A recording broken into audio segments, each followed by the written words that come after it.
इस वक्त breaking news आ रही है केरल के तिरुवनंतपुरम से, जहां पर ब्रिटिश फाइटर जेट की इमरजेंसी लैंडिंग कराई गई है।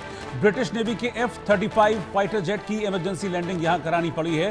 दरअसल ईंधन कम होने के चलते तिरुवनंतपुरम में ये emergency landing F-35 fighter jet की हुई है। इस वक्त की ब्रेकिंग न्यूज मैं आपको बता रहा हूं। केरल के तिरुवनंतपुरम, जिसे त्रिवेंद्रम भी कहा जाता है, वहां पर ये इमरजेंसी लैंडिंग हुई है। ये ब्रिटिश फाइटर जेट F-35, जिसकी आपात स्थिति में इसे उतारना पड़ा तिरुवनंतपुरम में, और वजह ये सामने आ रही है कि इसमें फ्यूल कम था, ईंधन कम था।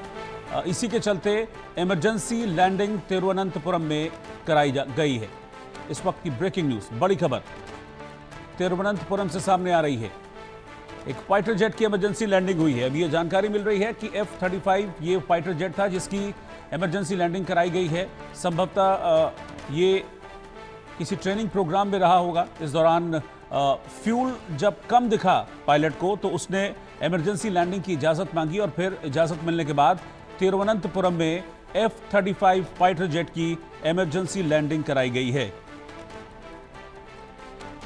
रात की बात यह है कि किसी तरह का कोई हादसा इस दौरान नहीं हुआ है। इमरजेंसी लैंडिंग की परमिशन F-35 के पायलट ने मांगी थी। इसके बाद जैसे ही परमिशन मिली, ये लैंडिंग कराई गई। और ख़ास बात यह है कि सेफ लैंडिंग रही है, safe and secure landing Thiruvananthapuram में इस F-35 फाइटर जेट की कराई गई है।